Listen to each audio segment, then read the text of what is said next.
परिचय। आज मैं बहुत खुश हूं क्योंकि मेरी चाची जी ने एक लड़की को जन्म दिया है। ये तो बहुत अच्छी बात है। लेकिन मेरे चाचा जी खुश नहीं थे क्योंकि वह एक लड़का चाहते थे। वह इसके लिए खुद को दोष दे रहे थे। लेकिन वह ऐसा क्यों कर रहे थे? वास्तव में एक लड़की को जन्म देने के लिए केवल मां ही जिम्मेदार नहीं होती है, बल्कि यह पिता के जीन पर निर्भर करता है, जो वास्तव में बच्चे के लिंग का निर्धारण करते हैं। मुझे आपको इस क्रियाविधि को विस्तार से समझाने दें।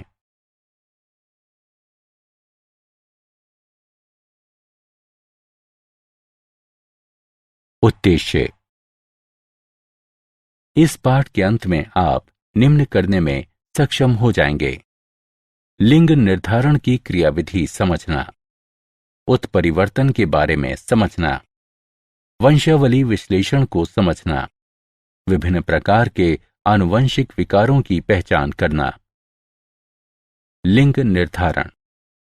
गुणसूत्रों को दो प्रकार में वर्गीकृत किया जा सकता है: लिंग गुणसूत्र और अलिंग गुणसूत्र।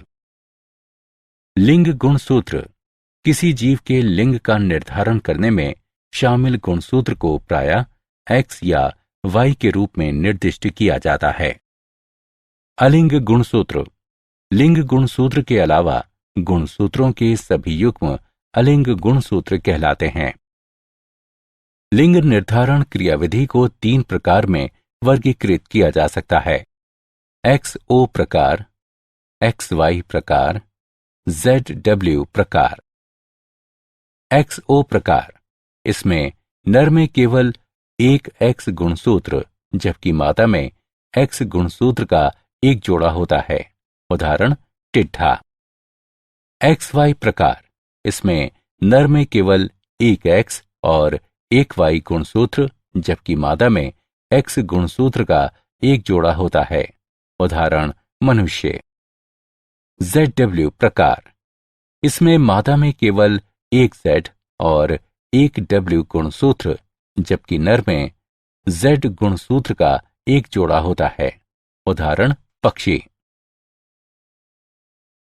मानव में लिंग निर्धारण। मनुष्यों में लिंग निर्धारण क्रियाविधि XY प्रकार की होती है।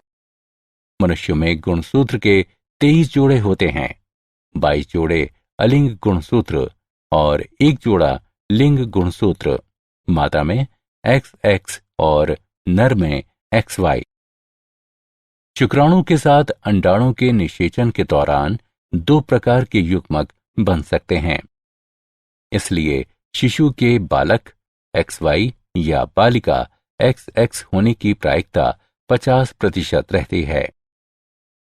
इस प्रकार लिंग निर्धारण के लिए पिता के शुक्राणु की आनुवंशिक संरचना जिम्मेदार होती है, न कि माता की। उत्परिवर्तन।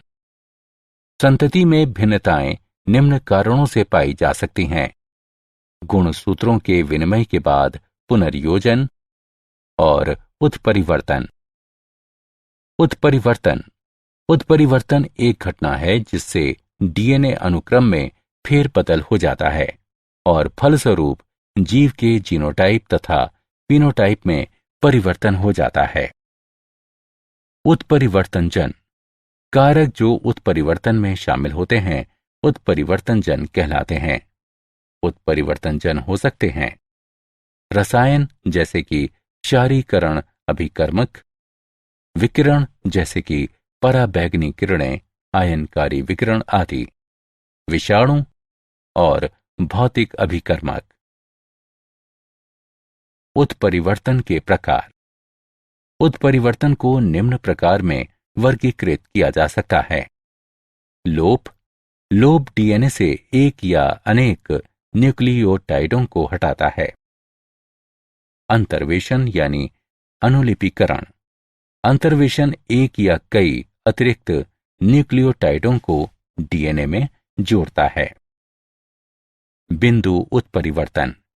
ये वो उत्परिवर्तन हैं जो DNA के एकल क्षार युग्म में परिवर्तन के कारण उत्पन्न होते हैं। फ्रेम शिफ्ट उत्परिवर्तन। इसमें एक या कई क्षारों को निविष्ट या निष्कासित किया जाता है। परिणाम स्वरूप डीएनए अनुक्रम महत्वहीन बन जाता है। वंशावली विश्लेषण। वंशावली विश्लेषण परिवार की अनेक पीढ़ियों में विशेषकों का विश्लेषण वंशावली विश्लेषण कहलाता है। वंशावली यह पारिवारिक संबंधों का एक आरेख है जिसमें लोगों को निरूपित करने के लिए प्रतीकों और आनुवंशिक संबंधों को निरूपित करने के लिए रेखाओं का प्रयोग किया जाता है। वंशावली में उपयोग किए जाने वाले कुछ बुनियादी प्रतीक हैं।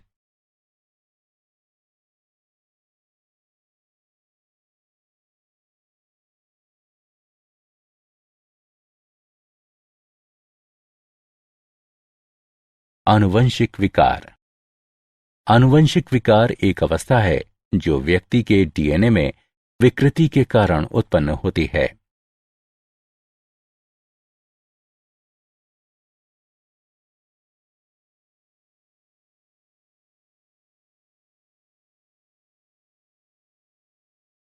मेंडलीय विकार एक आनुवंशिक रोग जो वंशागति के मेंडलीय प्रतिरूप को दर्शाता है और डीएनए की संरचना में एकल उत्परिवर्तन द्वारा होता है, मेंडलीय विकार कहलाता है। ऐसा रोग विशेषक प्रभावी या अप्रभावी हो सकता है। ऐसे विशेषकों के संचरण का निर्धारण करने के लिए वंशावली विश्लेषण का उपयोग किया जा सकता है। अलिंग गुणसूत्र प्रभावी वंशावली। अलिंग गुणसूत्र अप्रभावी वंशावली।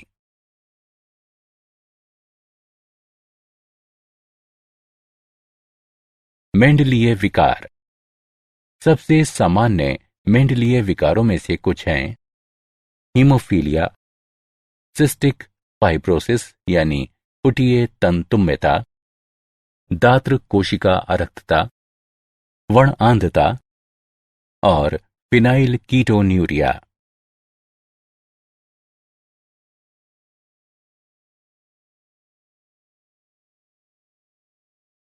हीमोफीलिया यह लिंग सहलग्न अप्रभावी विकार है जो रुधिर स्कंदन को नियंत्रित करने की शरीर की क्षमता को क्षीण करता है। यह कुछ स्कंदन कारकों की कमी के कारण होता है। इस विशेषक का संचार वाहक मादाओं से अप्रभावित नर संतति में होता है। मादा की हीमोफीलिया से रोगग्रस्त होने की संभावना विरल होती है क्योंकि ऐसी मादा की माता में कम से कम वाहक और पिता को हीमोफीलिया से ग्रस्त होना आवश्यक होता है जो अधिक वय तक जीवित नहीं रह पाता। निम्नलिखित चार्ट हीमोफीलिया के संचार को दर्शाता है।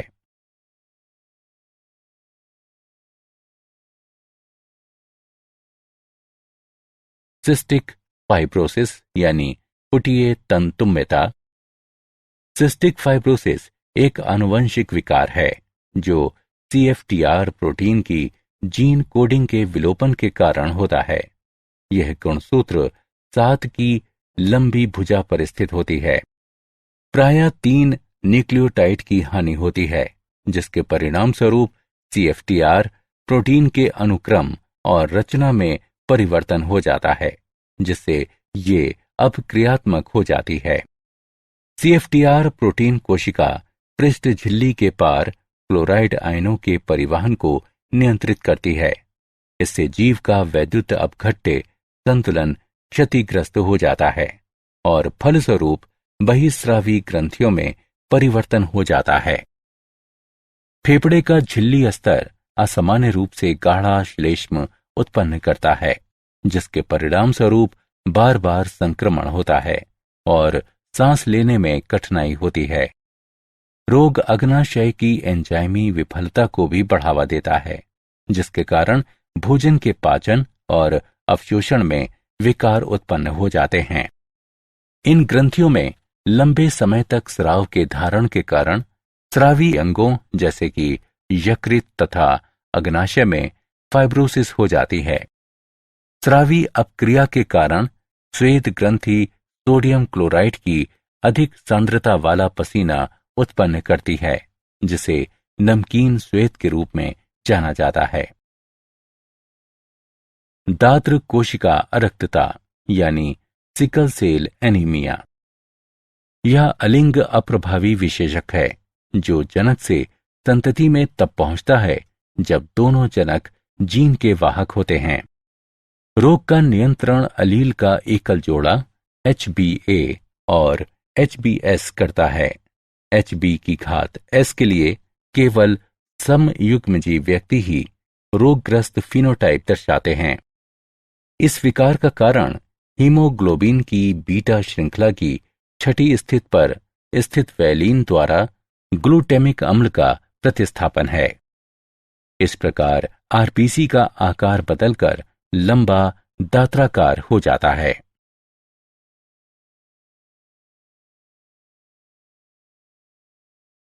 Phenyl ketonuria.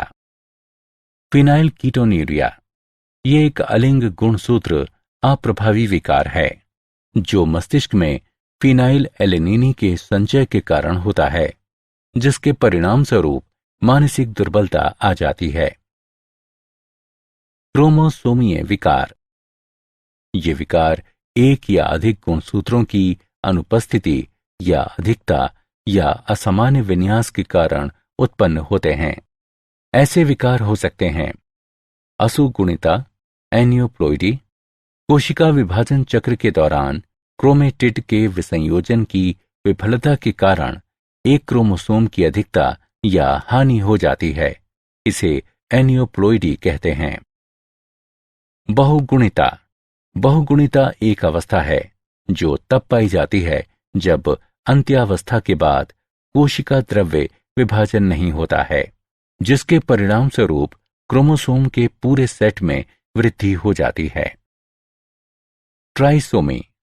क्रोमोसोम की एक अतिरिक्त प्रति ट्राइसोमी यानी त्रिसूत्रता कहलाती है। मोनोसोमी। जोड़े से एक क्रोमोसोम की अनुपस्थिति मोनोसोमी कहलाती है।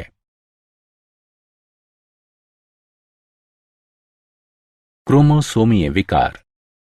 मनुष्यों के कुछ सामान्य क्रोमोसोमीय विकार हैं। Down syndrome. ये क्रोमोसोम संख्या 21 की ट्राइसोमी के कारण होता है। Klinefelter syndrome.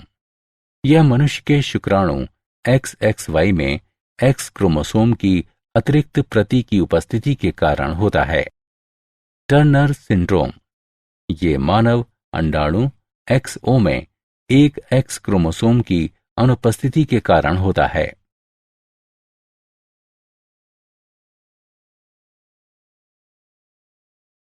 क्या आप जानते हैं डार्नेज अल्फा एक औषधि है जो एक अमेरिकी जैव प्रौद्योगिकी फर्म द्वारा सह रूपांतरण से तैयार की गई है।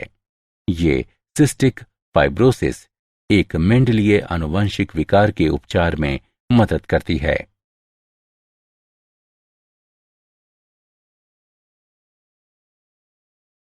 सारांश।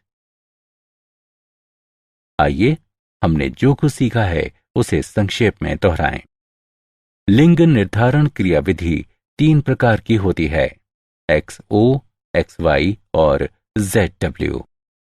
मनुष्य लिंग निर्धारण के XY प्रकार का पालन करते हैं। उत्परिवर्तन को आनुवंशिक पदार्थ में परिवर्तन के रूप में परिभाषित किया जाता है।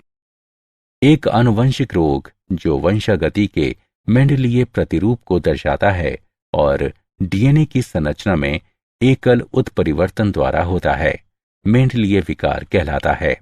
उदाहरण दात्र कोशिका अरक्तता, हीमोफीलिया आदि। डाउन सिंड्रोम 21वें क्रोमोसोम की ट्राइसोमी के कारण होता है। क्लाइनफेल्टर सिंड्रोम एक अतिरिक्त X क्रोमोसोम वहन करता है, जबकि टर्नर सिंड्रोम में एक X क्रोमोसोम की कमी होती है।